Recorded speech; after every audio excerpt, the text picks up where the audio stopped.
Hello guys, welcome to the sharpening session for today. Now let me just make sure before we start that I cover the disclaimers so I don't forget. There they are on the top left hand side. Please read them. I won't read them to you, so if you need to pause the video to read them, by all means do that. You can also see that our agenda has been put up on the screen as well. That's essentially what we're going to go through today, or what we could go through today.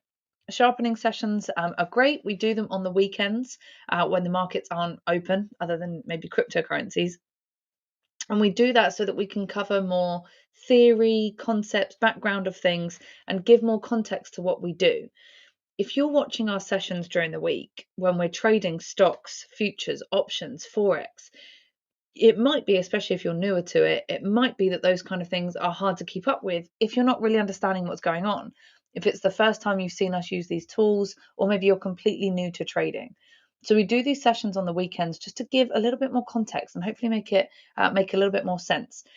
So we can go through trade plan reviews. We can do Q&A. Normally I have a lecture or a topic that we can go over, but I will be guided by you guys. So in fact, let me just make sure that the chat boxes are open so that you guys that have any questions, of course, you can let me know. I'm happy to be steered off topic if you guys have burning questions that you want answered.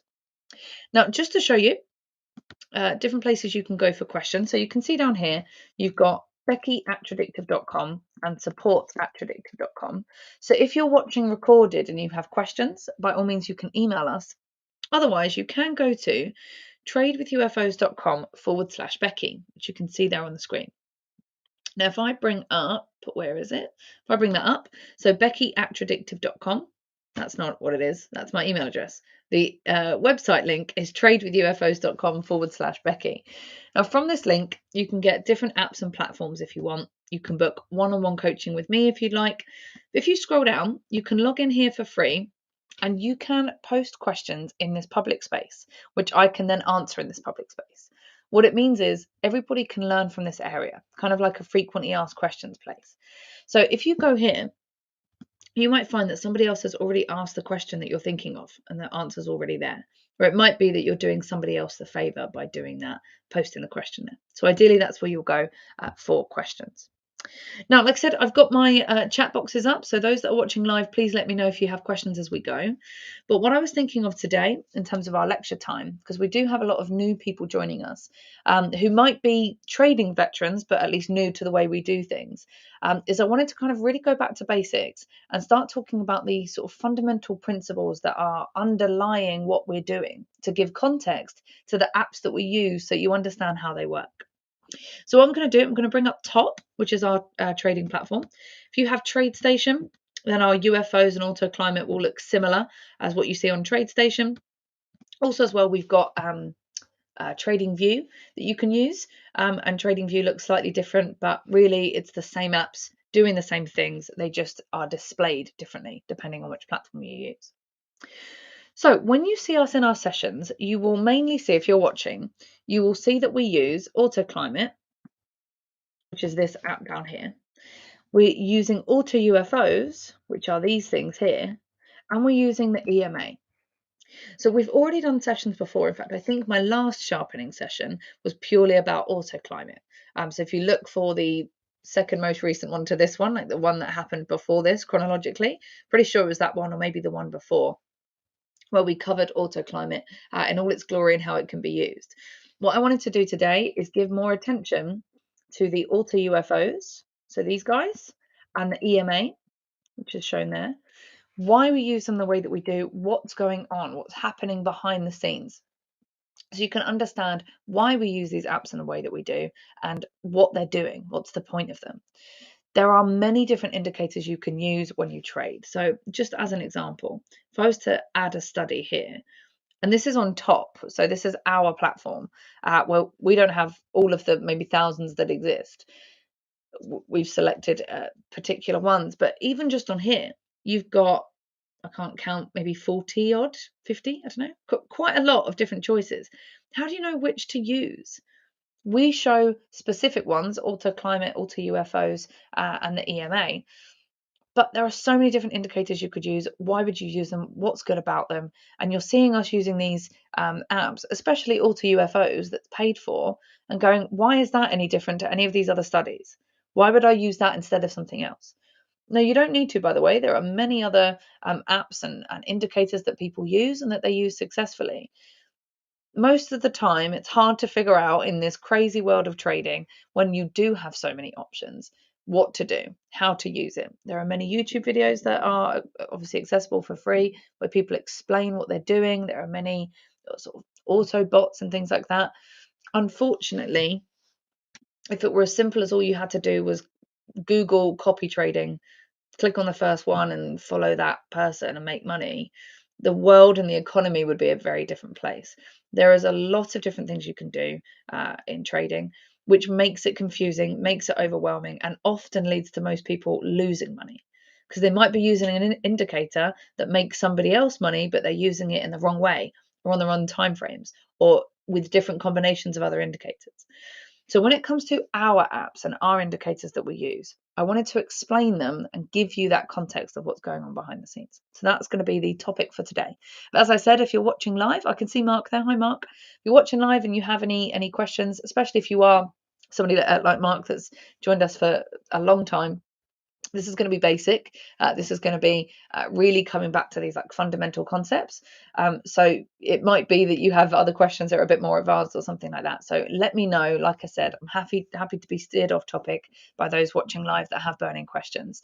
But hopefully, like I said, this gives context to the apps that we use and why we use them. So I'll keep my eye out on the chat box there, especially there for you, Mark, if you do have something else that you want to make sure that we go over. But otherwise, I will keep on with that topic. So AutoUFOs, for those that have seen us use them and don't know what they are, or maybe this happens to be the first video you've ever watched on trading, or the first video you've ever watched on how we do things, AutoUFOs app that shows us these little guys. Now you might think UFOs because these look like little UFOs, right? Like there's little alien things that aliens would live in or that aliens would live about in. That's not why we call them UFOs. UFO, if I just move this over a little bit, UFO for us stands for unfilled orders. So again, I'm going right back to basics here to explain what that means. So unfilled orders, I'm just going to focus on orders, the word, for a second. When we press buy and sell, when we trade, whether we trade stocks, currencies, cryptocurrencies, futures, options, whatever we're trading, our buyer, us pressing buy and sell, go into the market as an order, a buy order or a sell order. That's all we have. Buy orders and sell orders. Buy me this thing, sell me this thing. That's it. So unfilled orders. Orders essentially means buyers and sellers, right? That's what we're doing when we press buy and sell. A filled order means I want to buy this at this price and I want to buy 10 of them. A filled order means there is somebody that's also selling 10 of them and we get filled. Their 10 shares that they want to sell, I buy them. My 10 lots of euro, US dollar that I want to buy, somebody sells them to me. That's a filled order. It's when both sides are equal. You get to buy what you want to buy, when you want to buy it, where you want to buy it. You get to sell what you want to sell, where you want to sell it, when you want to sell it. So what's an unfilled order? An unfilled order is when you want to buy, as an example, you want to buy, I don't know, 1 million of this particular share in this example, and there are not 1 million people there selling it to you. There are maybe 800,000. What that means is, at this point, we have an imbalance. We have more buyers than sellers. In life, what's the only thing that can happen to a product, to a service, to anything, if you have more people that want to buy it than are available to sell it? Price goes up. Price goes up because we have an imbalance, in this case, more buyers than sellers. So what happens is, as we see here, from every of our green UFOs, you'll notice, price always goes up out of them. I've seen your question there, Mark. I'll have a look at that in a second. I've just finished in this point. So all of our green UFOs push price up because we have an imbalance weighted towards buyers. Now, with our sellers, you'll notice price is always coming down. That would be, let's say in this situation, instead of 800,000, we have 1,800,000. And therefore we have an imbalance of sellers. Too many sellers, not enough buyers, price goes down. So again, that's very rudimentary, but that's how all markets move. The only reason they can go up or down is because there's more buyers than sellers, push prices up, more sellers than buyers, push prices down. Sounds simple, doesn't it? Sounds like, oh, okay, once I understood that, that's how markets move. Great. The question is, how much are they going to go up by? How much are they going to go down by? How do we know which side is winning and therefore which way price is going to go? How do we have probabilities on that? How do we know what's going to be going on? Short answer to that is we never know what's going to be going on. We just go with what's more likely to happen. And that's why we use apps like this to help us out. So let me just come over here and have a look at our questions. Wanted to check and see what you were covering in sharpening sessions. Thinking about trading Forex again. Might be helpful to put your topic for the sharpening sessions on the calendar. I completely agree, actually, Mark. I think that's a really good idea. Obviously, our sharpening sessions, and we do sharpening sessions, or other people do them as well. I do think it would be helpful to have the topic, even if it's after the fact, because it might be that we have a topic in mind and then we get a bunch of questions about something else that we then answer. So it might be that the topic then changes. But at least as a recorded session, I think I agree it would make sense to have something that says, on this session we went over auto climate. On this session we went over Forex, for example. Or it might be that this one we do something else. So yeah, I completely agree. We should do that. I'll talk to Jose about that. Thank you for that suggestion. So as I'm saying, today we're going through the sort of background, especially of the kind of fundamentals as to how markets move, and therefore what's kind of built into our apps and how they're working. But again, for those of you that might be veteran traders, you might be watching, you might think, actually, I'd prefer you to explain something else, might finish a point for 5-10 minutes and then move on to that other topic. So by all means, ask me questions, even if they're not relevant. Just seeing that on the YouTube chat, do you have a Telegram group? I don't think so. I don't get involved in everything that we do. I don't think we do, is the answer to that. Sorry, that's not a very accurate answer, but I'm leaning 90-something% towards no. Okay, so coming back to our UFOs, we now understand unfilled orders just means when buyers can't buy because there's not enough sellers, or when sellers can't sell because there's not enough buyers. If you have a big imbalance, price is pushed strongly away. If you have loads and loads of buyers, if you think about it in this way, when we see Elon Musk tweet something, that, for example, he's just sold a whole bunch of Bitcoin, I'm making that up, the price of Bitcoin drops. Why? Because so many people now, not just his sell orders, but so many other people have jumped on that bandwagon and pressed sell quickly, a lot, all at once, and price jumps down, gaps down often. Why? Because the buyers are gone, no one's buying anymore, and too many people are selling. So price jumps quickly. Price is always moving up or down, but you don't see UFOs everywhere. What the UFOs are doing is showing us where we have significant enough disparities between buyers and sellers. Enough for them to say certain criteria is looked at. The pattern that we see, the fact that price did move strongly out of there, strongly out of there, strongly out of there, great. But there's other things that it's looking at as well. Something that the human eye could not see. It's looking at volume. It's looking at upticks versus downticks. It's looking at a whole bunch of data. And what it's coming back with to show us, the human eye, is, hey, in this green box, we have lots of buyers that couldn't buy the first time they wanted to buy. And when price comes back, they're likely to still be sat there. So when price comes back, likely there's lots of buying to be going on. If there's lots of buying to be going on, stands to reason that price is likely to go up. Now, if there's lots of buying going on, but there also for other reasons happens to be lots of selling going on, that's when the UFOs don't work, right? Because all the UFOs are doing is saying there are buyers here. They're not saying there's a lack of sellers or there will be a lack of sellers at that price when price comes back. What they're saying is there are buyers here. That's why we don't just use auto UFOs by themselves. In the context of a market going up, so take this example, we're looking at Fulton Financial Corporation, so a stock. We have our auto climate here that tells us probability is upwards. Market's been moving to the upside, probability is up. If probability is up, makes sense that the buyers have more weight than the sellers because there's extra probability to the upside. So you've kind of got in the buying camp and the selling camp in this case. So you've got buying, and then let's put it in a different color. You've got selling. In this case, you've got buyers have 2, sellers have 1. So as traders, and this is before we've even looked at the EMA, as traders, what would you rather do? What would you rather bet on? The camp that's got more probability. So although, yes, we would have sellers here, and that's shown to us by our AutoUFOs, they're less relevant because we're in the context of an upwards climate, in the context of more buying in general, and therefore the buying side has more power than the selling side. So hopefully this is making sense so far. Mark's just confirmed to me, thank you, Mark, that he doesn't know the Telegram group. Yeah, I didn't think we did have one. So what we're talking about here with our AutoUFOs so far is that if we're using AutoClimate and AutoUFOs just by themselves, then what we've got here, unfortunately, I'm going to have to just cancel that and put that up again. Let's put this buying camp and this selling camp back up.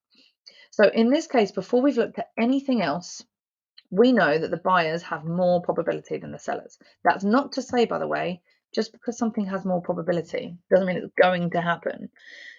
If you think of, without being political, if you think of political elections and things like that, oftentimes something that we would think is improbable still happens. Oftentimes you might have things where the polls are saying one thing before it happens, and it's a very different result. In any country, think of whoever you want to think of to fill that that analogy there. But just because something's likely to happen doesn't mean it will. If we come back to trading, that's also true here. Just because something has more probability that buyers are there doesn't mean that there won't be extra sellers that come in here for whatever reason. But based on objective probabilities right now, we can't be making decisions off of what might happen maybe. We've got to be making decisions based on what's more likely to happen and manage our risk in case we're wrong. So we've got auto climate to the upside. We've now got buyers that are stronger. We add an extra layer here. We've got different stacks of buyers. We've got some here, some here, some here, and some here. With AutoUFO saying, here are some buyers that are probably going to buy again. Here are some buyers that are probably going to buy again. Here are some, here are some. We could place trades on all of those and just use these 2 different indicators, AutoClimate and AutoUFOs. But doing that means that we might not have as high probability as we'd like to. Wouldn't it be great if we could add another level of probability to this? So that's why we use our EMA. The EMA by itself, ignore AutoClimate, ignore AutoUFOs. The EMA is where a lot of people around the world buy and sell. If, like in this case, the EMA, let's use pink here, the EMA is at this price, current price is here. So current price is above the EMA. Current price is above the EMA and it comes down and reaches the EMA, people buy. Same is true if it's the other way around. Let's assume that price was down here, let's make that red. Price was down here, current price was there, and then moved up to touch the EMA, people would sell. Because that's the strategy they use. The only reason price can go up or down is because you have more buyers and more sellers. The reason for those buyers and sellers can be infinite. People buy and sell for so many reasons. People might buy Apple because they have an iPhone and they like it. People might sell Apple because they have an Android and they hate iPhones. People might buy Apple because they've done a whole bunch of research into the fundamentals that has taken them months and months to understand. People might buy Apple because they got paid extra today and they just thought they'd fancy throwing some money at it. Banks might buy and sell it for loads of different reasons. There are thousands of reasons as to why people buy and sell. Trying to understand them and interpret them, I would argue, is impossible. So the reason why people buy and sell is irrelevant. The fact is people do buy and sell. And where are they likely to do that? For whatever reason, people buy and sell at the EMA price. So how about this? How about we've got the climate to the upside, probability is upwards. We've got UFOs. We've got 4 in this case. This top one also happens to be coinciding with the EMA price. The EMA price is 17.36, which is literally just at the top here. So what we have now is a situation where we have buyers, buyers, and buyers all together at the same time, which adds more probability to the buying camp than the selling camp, which means as traders, if we want to be trading in the direction that's more likely, we would be more likely to be buyers here rather than be sellers here. We'd be less likely to be right if we were selling than if we were buying. That's not to say that, I don't know, someone tweets something happens in the news, something happens in the world, banks decide they want to sell, whatever, and you get more sellers here and they just push straight through that. That can happen. Of course it does. Happens regularly. But it's less likely to happen than price coming down and in some way going, there's buyers, and it reacts to it and it goes up from there. That's why we use AutoUFOs to show us where we should buy and sell. Rather than simply, if we weren't to use UFOs, so if we were to take this off. We weren't to use UFOs and we just went, and let's say we want also to use the EMA. So let's remove that one as well. And we just said, I'm going to remove everything but this. We just use AutoClimate. AutoClimate tells us probabilities up. Buy. We could buy right now at $17.82. We could buy that. But if the likelihood is it's not going to actually go up until it hits down here at 17.36-ish, we've bought it for 50 cents more than we needed to, which means we've cut in 50 cents of profit. So yeah, you could just use the AutoClimate and press buy and sell wherever it happens to be as you look at it. But that's extremely subjective. It's the time of day you happen to be sat down, makes that the best time to buy something or the best time to sell it. By using something, and it doesn't have to be AutoUFOs, but by using something like AutoUFOs, we'll show the stats as well. By using something like AutoUFOs, that tells us, yes, you want to buy, but where do you want to do it? Where lots of other buyers are. By then layering in something like the EMA, I'm going to have to put this on. I want it to be exponential. We have the 9. And again, you could use different variations of this as well if you want. I like it to be purple. Don't know why. There we go. So now that we're using extra things, we don't just buy at random because that's blue. We also buy where there are buyers, where there's also going to be more buyers, putting more things in our camp there. Okay. Hi, Joanne. Long time no see. Seeing the AutoClimate, you have one down candle, and that seems to be buying. Do you know why? So this one here. So this one here. So this is a down candle, and it's telling us buy. Red dot, start of uptrend. Okay, the red dot. Sorry, I missed that second one. So we've got a red dot here. You'll notice, I just make this really big. Good question. You will notice that nearly always when the line goes below the AutoClimate, the next one is the different color. So this red dot here that's showing us a long line to the bottom next becomes a thick blue dot. And that happens all the time. So if we go back through here, what that line tells us, and on the last session I talked about this, but I'll cover it quickly here. What those lines show us is how far price is from the EMA, essentially, because the EMA for us is our ideal trading price, providing it coincides with the AutoUFO. So if we have an AutoUFO here, but the EMA is up here, there's no point. We're not gonna trade it. So what these lines tell us, the shorter the better, to the top of the dot. If we have a shorter line, that tells us price is relatively close to the EMA. Once price crosses the EMA, the line goes below the dot. Once price then crosses the EMA and closes beneath it, is when we start to see that, okay, maybe tides are turning. Maybe the climate is actually changing direction. So that's why here we had a red dot which, because it's a thin dot, is actually telling us it's unconfirmed, doesn't really know what it's doing. And that kind of makes sense. We had a few dots here with lines not really knowing what they're doing, because price was kind of crossing the EMA a lot. But once it then confirmed itself above the EMA and stayed above it, then we had this thick blue dot saying, okay, probability is now upwards because price is above that line. If price comes down and hits that line, that's still going to be a thick blue dot, still probability upwards, hits the line, and providing that line, that EMA line, is coinciding with our UFO, we've then got those things all lining up together. If you took it, it seems to be buying. Yeah, so down here, at this point, so you could, there is a way that you could use this, and I'm currently backtesting this myself. You could say, rather than wait for a thick blue dot, I'll go with a red dot when the line goes below it, as soon as that EMA is crossed, essentially.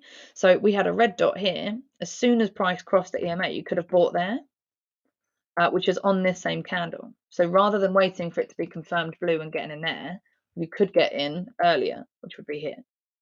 You could do that. You could, so I've done some back testing myself on longer term trading. So this is on a weekly chart, but let's go to a monthly. So again, every time, or most times, that the line goes below the dot, the next one is the opposite. So the next one then shows us that we should be doing the opposite of what the previous candle showed us. So in this case, if I just put that line in, in this case here, you had a red dot, which tells us to sell, but the EMA line was crossed. So the line went below the dot, price crossed the EMA to the upside. You could have bought here rather than wait for it to confirm itself blue, which was all the way up here. You could actually use AutoClimate and try and use it preemptively in that way. Yeah, it does happen really often. Now, the difficulty is, so this is on the close of it, right? So during the day or during the month or during the week, you're going to have price perhaps cross that line up and down, continuously cross it, and the line that moves on the AutoClimate can go above it, can go below it. You'd have to wait until the close of that candle to really see what that line's going to do, which is essentially then the start of the next candle anyway. But you could, let's say in a week, you could say on the Friday morning, if it's below, then okay, I'll do it there. Or if it's a day, if it's towards the end of the day. But all of these lines are showing you what happened at the close of that candle. So it's essentially the start of the new candle anyway. But yeah, you could use it as a preemptive strike. Dot color depends on whether the price closes above or below. Yeah, it does. It's definitely something I've looked at it myself for cryptos actually, using, rather than getting in on a thick color, getting in the one before, the AutoClimate dot beforehand, when the line is below the dot. But again, you'd have to do it, if you did it every time the line went below the dot, you might catch yourself out the other way. So you'd have to go through it bit by bit, obviously, and back test it and see. For me, it seems to work that way nicely on a monthly with particular cryptocurrencies. But yeah, you could back test it and test whether or not, if it crosses by a certain amount, if that line goes down by a certain amount, is when it's likely to close that way and go from there. But yeah, that's definitely one way you could use it. What are the rules for confirmed or unconfirmed? So if it's a thick blue dot, if you mean what's behind it, I'm not exactly sure, to be honest. It's programmed, Jose programmed it. I'm not sure exactly what the rules are for that. But the thick blue dot tells us that it's confirmed. And nearly always it's because price has been above the EMA for more than a little while. It's been above the EMA by a certain amount. You'll notice, so let's say here, price crossed the EMA. We were down. Price crossed the EMA, but it was quite a jump up. It crossed it by a little bit. By the time we get to the thick blue dot, which is this one, it's crossed it and stayed above it for a little while. So AutoClimate, like any trend following, is always going to be slightly late to the party, because it's waiting for there to be confirmation that something is already going in a certain direction. What we can use to help us with this is the sustainability stats. The sustainability stats down here will help us go, okay, normally, so this market, this random stock we're looking at, usually would go up for 7 candles, as in have a blue dot for 7 candles, and we're on candle number 14 to the upside. So there's been 14 blue dots in a row, but it normally goes up for 7 blue dots in a row. So we're overextended. So even though we might be slightly late to the party in terms of it's got to cross the EMA and stay above it a little while before it tells us, hey, probability up. If by this point, let's say on this one, that would show us a third blue dot, so the current would say 3, usually goes up to 7. So we've still got room, we've still got time to get into this based on what usually happens. So we can use that to counteract the fact that any trend following is always going to be late to the party. We could also use it, we talked about this last time, you could also use it the other way around. So let's say, for example, and this would come back to using our AutoUFOs, right? So if I add UFOs here, won't show stats on that one, it's less relevant there. Okay, I'm going to draw it because we don't have one. Let's say you had a red UFO here. There you go. So let's say you had a red UFO here that started at, let's say 23.94, because that's what we've got highlighted there. So let's say you had a red UFO there, and you've got price coming up on its way, coming up, and you've got thick blue dot after thick blue dot after thick blue dot. What you could do is then say, okay, I'd now have 17 candles to the upside. This market usually goes up for 7 candles, so I'm overextended anyway, and I'm just about to hit a lot of sellers. And if I'm about to hit a lot of sellers in a climate that's already overextended to the upside, I have more probability that it's now going to change direction. And that could be a way that we can actually catch trends before they happen by using UFOs in that way. Now, it's, I would say, slightly more risky from my own back testing, and I have not back tested every market, of course, or every time frame or every combination of everything.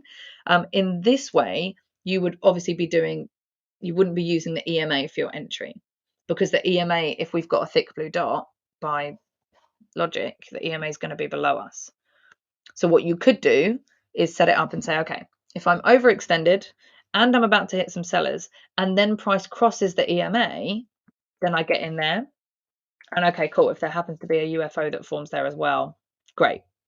And maybe catch it on the retracement for the UFO on the way back. Sorry if this has got, for people that were newer, I'm sorry if this has gone a little bit round the houses, but hopefully that makes sense as to how you can utilize these things together to follow the trend, albeit slightly later than when it started, but be following the trend using something that makes sense to catch it on its way up, because there's extra buyers in an environment where you already have buyers to be pushing price up anyway. Flip that on its head if it's sellers. So you can use this to follow the trend. You can also use it to catch the reversal of a trend if you're overextended, which the Auto Climate sustainability stats tell you.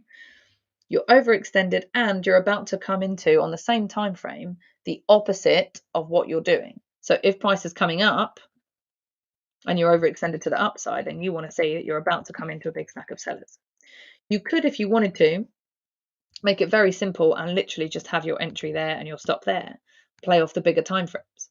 You could wait until price comes up, maybe crosses the EMA, and then your entry price has nothing to do with UFOs necessarily. It's come off of this one, and then you get in as it crosses the EMA there.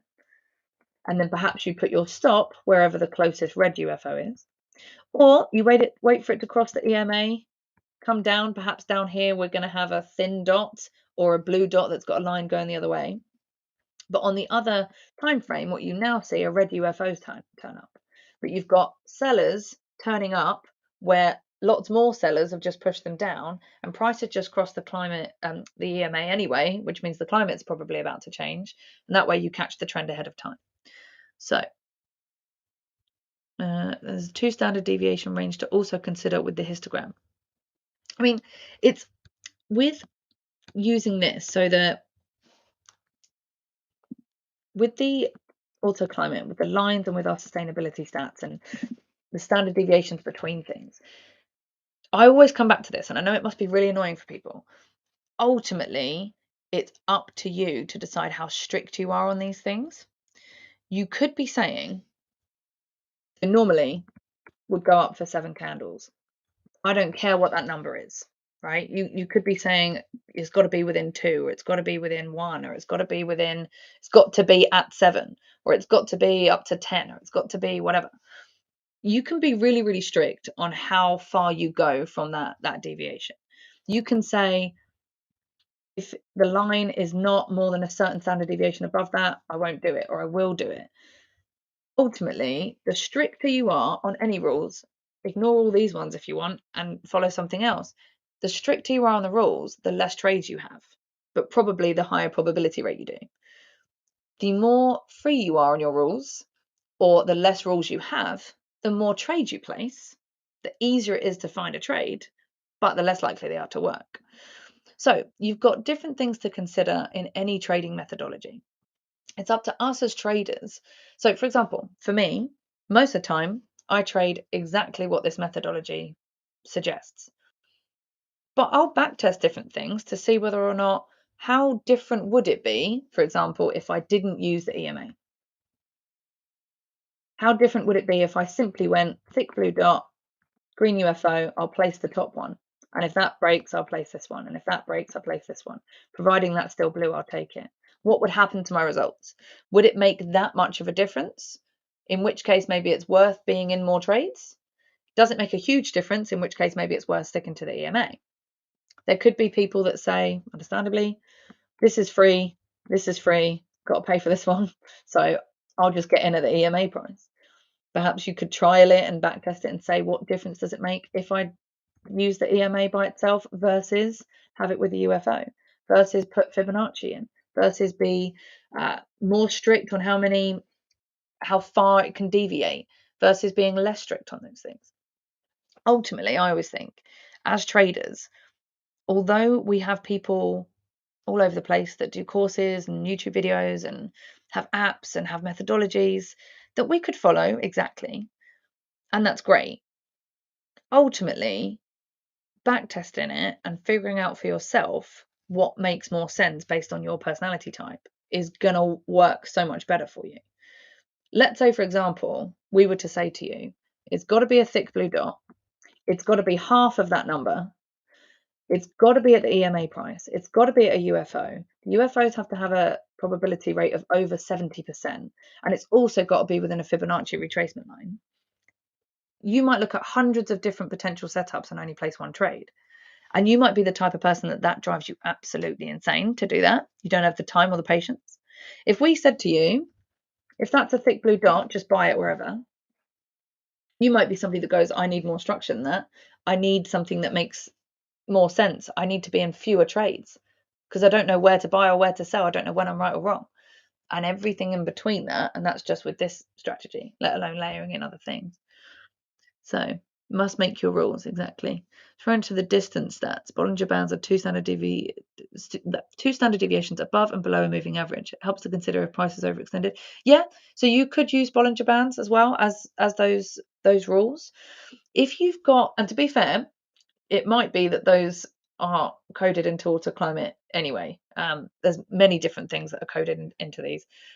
To me, I try and make it as simple as possible and go, okay, AutoUFOs, I get what's going on there. There are some stats that they'll use or information that they'll use that I wouldn't even understand as a human. I don't need to, as long as I understand that what AutoUFOs are showing me is where buyers are more likely to be. And with the AutoClimate, I understand that it's using moving averages to help me figure out whether or not probabilities are up or down. There's probably lots of other things going on there, and perhaps the standard deviation for Bollinger Bands are involved in that. But if not, you could also add Bollinger Bands to this yourself and say, okay, maybe when it's gone past a certain standard deviation away, then I would buy or sell, or I add that into my AutoClimate analysis. This is where, and coming back to my point at the start, if I go to add study, and again, this is just on top, if you went to TradingView and you look to add indicators, there's even more. And again, many on TradeStation as well, and on different platforms, they'll have different ones, some built in, some patented, some not, free, paid for, whatever. Look how many different choices you have. What if you combined all of them together, or two of them together, but you picked from different camps each time? You've got millions maybe of different ways that you could trade, of different indicators you could use and different strictness that you apply to those indicators before you would place a trade or not. Which is why I get it when people want to learn to trade. They want somebody to say, do this, do this, do this. Just do that. But what if do this, do this, do this requires you to do something that you're uncomfortable with, requires you to have more money than you have, or use less money than you actually want to use? What if it requires you to be around at a certain time of day that you're not around, or it requires you to take more risk than you're comfortable to do? What if it requires you to be wrong more often but overall profitable, or right a lot but not that profitable, or any of those things? When we start, we've got to have that structure because it gives us something that we can then base off of. So for me, like I said, most of the time I trade exactly as we showed, exactly the methodology that we use. But are there situations where I might think, I wonder if I did this or that, what would happen? And I'll go down a different rabbit hole than somebody else might. They might be back testing, what if I used AutoUFOs that were on in the same place in different time frames? Whereas I'm going, what if I didn't use the EMA and I used AutoUFOs, but my climate was in a different situation, whatever it is. So I know I always labour this point. I always do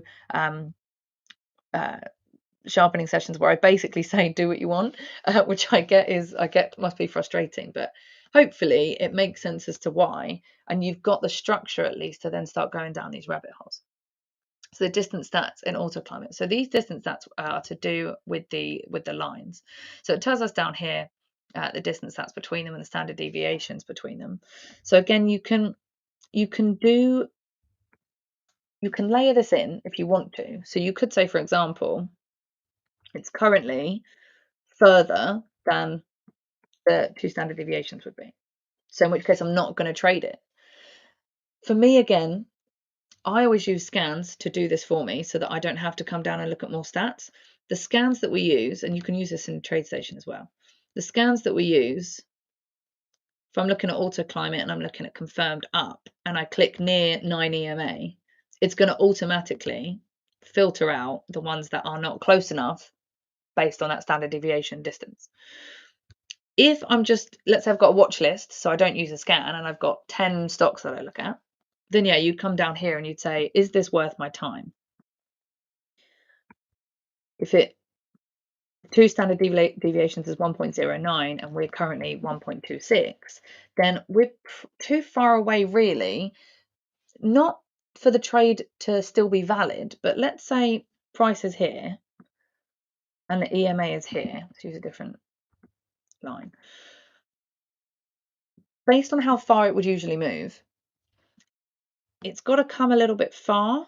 So perhaps by that point, the EMA falls out of the UFO, or perhaps it's too far away that actually it's likely to keep going up, and then we get further away from it. If price was here and the EMA was here, and therefore maybe this would say 0.5 or something like that, then we know we're close enough that we're likely to be triggered, which makes it worth our time. And also we're unlikely to see things change against us. That's all those distance stats tell us. And again, you could be stricter or less strict on that, but all that really does is dictate whether or not your time is worth it to be placing that trade.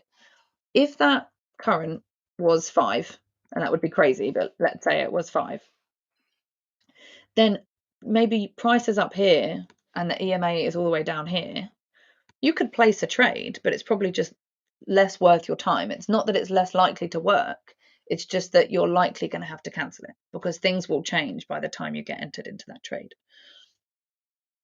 Yeah, exactly. So yeah, you can use the distance histogram stats to determine if price has gone too far, too fast in either direction in conjunction with the time stats. Yeah, you can use that as well. This is the great thing. Let's just use AutoClimate by itself. I'm just going to open this up and just make this point. We have dots that are either thick blue, thick red, or thin. Doesn't matter the color really when they're thin, because that just tells us it's unconfirmed, doesn't really know what it's doing. So we've got 3 different dots. We have distance stats and we have sustainability stats, which is 3 each. And with that, how many combinations of different rules could you have?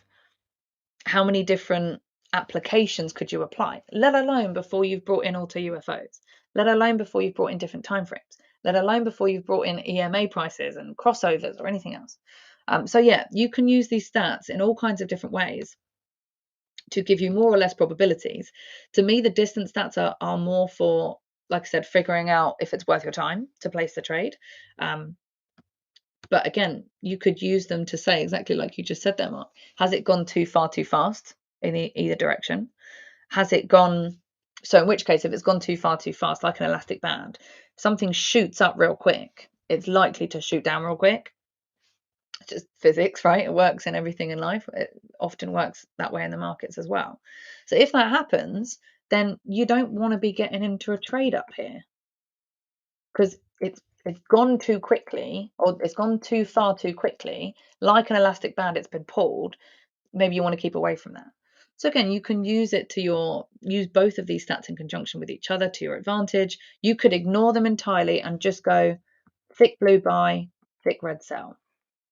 You can be more or less detailed or into it, and your results will change as a result. To me, as long as you're profitable, if it works for you, do it.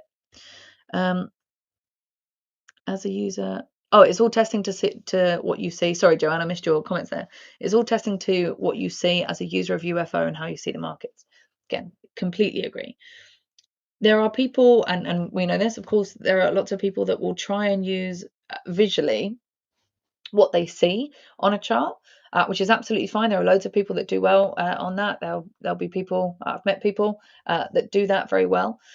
To me, what AutoUFOs does is it makes that as objective as it could be, because it's saying the same principles of every market movement, which is more buyers than sellers push it up, more sellers than buyers push it down. We all get that. We know that's how the world works. We know that's how markets work. Having that programmed into something that says, hey, here, objectively, not because I thought I saw it, not because I'm tired one day or I'm on it another day, do I see it or do I not see it? It's objectively there for me to see with numbers that specifically tell me between these areas. It leaves less for me to choose to do, which I prefer, not just because it's easier or quicker, but because it's more likely to be accurate. In the world in which we live, as things are becoming more AI driven and more technology driven, which is great in a lot of ways, there is a part of me that goes, if we only rely on technology and for whatever reason that technology disappears, what do we do? How would we know how to still make money in the markets? However, as the world has become more and more digital and more AI driven, you kind of go, well, if we were in a position where trading technology didn't exist anymore, we'd probably have a much bigger issue. There'd probably be some sort of apocalypse if we were to lose AI or lose technology. So I'm more and more comfortable as time goes on to rely on technology more, to say, okay, this is where the buyers are. Am I going to buy it? Not necessarily. Does it fit the rest of my rules? Does it hit the EMA? Does it hit other things? You might have fundamentals as well that you layer in if you see the markets in that way as well. Great, do that too. But hopefully, for those of you that are newer, I know we went off on tangents and we got a little bit more perhaps advanced or a little bit more technical. If you're new, that might have been overwhelming. If you're a veteran trader, then you're going, yeah, okay, I get that. I know that bit. But for those of you that are new, hopefully at least this conversation has given you some context as to how these apps work and why we use them in the combination that we do, essentially coming back to these buying and selling camps. It's helping us to figure out, and by the way, even if you don't trade this, try and think about it this way. Which camp is winning? Does this one have more than this one?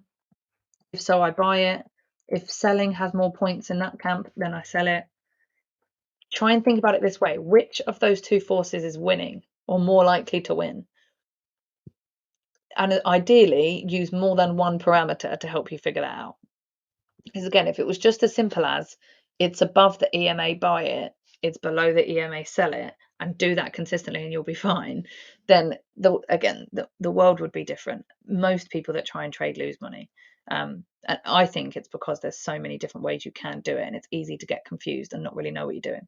So giving yourself structure, ideally with more than one parameter. It doesn't have to be UFOs, doesn't have to be auto climate, doesn't have to be EMAs, it can be whatever you want. But if you've got something that makes sense to you, and to me, auto UFOs makes sense because it depicts perfectly how the world works, buyers versus sellers, and shows us where that's likely to be. Use something that makes sense to you, gives you a structure. Ideally, you want to be asking yourself the question, should I buy, sell, or do nothing? Always first. And then if you've decided you're going to buy or sell, where am I going to do that? And answer that question in the most objective way that you can, so it doesn't change each time you trade based on whether or not your eyes saw something, or whether or not you were tired, or you were hungry, or you were annoyed that day, or you were happy that day, or whatever. Try and make it as objective as possible, and it makes it easier to behave consistently, and therefore your results are consistent. They might be consistently bad, but at least then you've proven it doesn't work. They might be consistently good, and then you've proven it does work. But if your results are inconsistent, sometimes good and sometimes bad, that's probably because the behavior is inconsistent, whatever it is that you're doing. So technology helps us to be consistent, helps us to be objective, and therefore helps to really figure out, is this working for me or not? And then we've got all these different things we've talked about, as you might use the exact same tools and never look at anything else and say, how could I utilize this number? How could I utilize these statistics in a way that I might slightly change what I'm doing, and then consistently apply that and get different results? Cool. Got that from a Jose session. Thanks, Mark. Yeah, Jose's the man to talk to about all of the coding and the things that go into it. He's a very, very clever man. And this is what's nice, I think, about the sessions that we do, and the sharpening sessions that Jose does, and his option sessions and things like that, is that we all have different ways of thinking about the markets. It's all based on the same technology, but it's nice that for Jose, obviously, he can give you so much more detail than I ever could, or any of us ever could, as to what's going into the background of this without sharing too much IP. But hopefully, at least the concepts make sense as to what's going into this. Brilliant.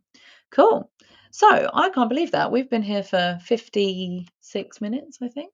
So that's gone really quickly. Thank you, guys. It's always so much more helpful. And I know, Joanne, you'll probably agree with me here.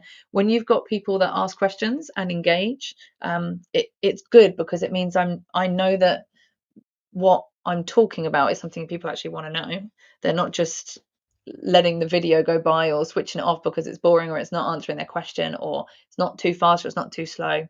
So it's always helpful when people are asking questions and engaging. Thank you for being here. I really appreciate that. So we will wrap up now. I think if we were to start any new topic, we'd be here too long. So hopefully that's for you guys that are newer. Hopefully it wasn't too overwhelming in parts. If you did get overwhelmed, don't worry, it's normal. If this is the first time you've ever watched anything about trading, don't expect you to understand a lot of it. In the same way, if you learn a new language and you just go to that country and they start speaking at you, you wouldn't get it. But the longer you expose yourself to it, the easier it gets. We do loads of these videos for free online. So watch them, take it all in. If you've got questions, always happy to help. My email is becky@traddictiv.com. So email me. I'm always happy to answer questions via that. Ideally, you'd go to this link, which is tradewithufos.com /Becky, which is here. And from here, you can get different platforms and apps and things like that. You can get coaching if you want. If you log in here for free, post your questions here, because then it may be that you're doing somebody the favor later down the line, that you asking a question and us answering it here means that they can come here and just get the answer. In the same way, somebody else might have done you that favor if you're coming down here and saying, what happens if the climate reverses, or when you combine UFOs, or whatever your question is. Cool. Alrighty. Great. Thank you. Thanks, Joanne. I appreciate that. Yeah, it'd be nice to. It's been a long time since I've seen you, so it'd be nice in the world where COVID didn't exist, hopefully soon, to see you soon, I'm sure. And thank you, Mark, as well, for joining. It's always great to have you. And for anyone else that joined but didn't type anything, or if you're watching recorded, thanks for staying with me till the end. Always appreciated. It is Saturday, so hopefully you guys will have a great rest of your weekend. I will see you on Monday morning, US time. for our market commentary. So I'll see you then. Otherwise, have a great rest of your weekend, guys, and take care. See you soon. Bye-bye.